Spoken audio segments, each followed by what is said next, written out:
Hey everyone, today we're introduced to Abraham and the story of Israel. Now, Yahweh said to Abram, "Go from your country and your kindred and your father's house to the land that I will show you. I will make of you a great nation, and I will bless you and make your name great, so that you will be a blessing. I will bless those who bless you, and the one who curses you I will curse, and through you all the families of the earth shall be blessed." So this is the moment, kind of this pivotal shift in the book of Genesis, where God appears to Abram, or I'll probably just call him Abraham most of the time, and says, "I choose you." And maybe our first reaction is, well, isn't this unfair?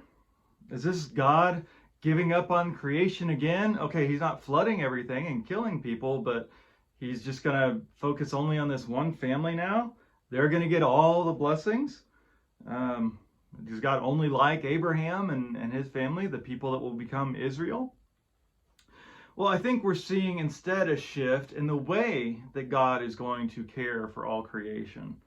Instead of attempting to bless everyone and call everyone to live the way God wants, God is going to bless this one particular family so that they can bless the entire world.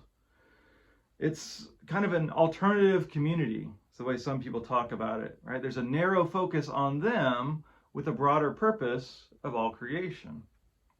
I think the best analogy for this is like a focus group, right? Imagine in a school or an organization, you wanted to implement some new program, but you weren't really sure if it was ready to go yet. And so you're going to have a little group and you're going to give them an alternative way of doing things and try that for a time and kind of see what works and what doesn't. And the intent is eventually this could be a benefit for everybody. And so that's why God is giving this special attention to Abraham's family at this point. Now, there are ways that that could work, right? You kind of problem solve, you troubleshoot, you see how this can work best, but we probably also can think of some problems that might come with focusing on one particular group. What happens very often is that the chosen people start to think that they are superior to everyone else. Obviously, God picked us because we're better. Well, God actually will come back later and say, no, don't ever think that. You're actually the weakest. And that's why I chose you.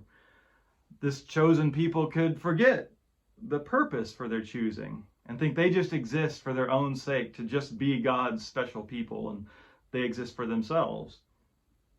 And so we need to know that the choice of one does not mean the rejection of the other.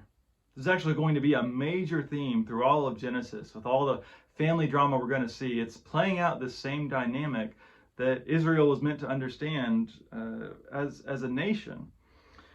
So to throw some kind of theologian words at you, election is about vocation, not salvation.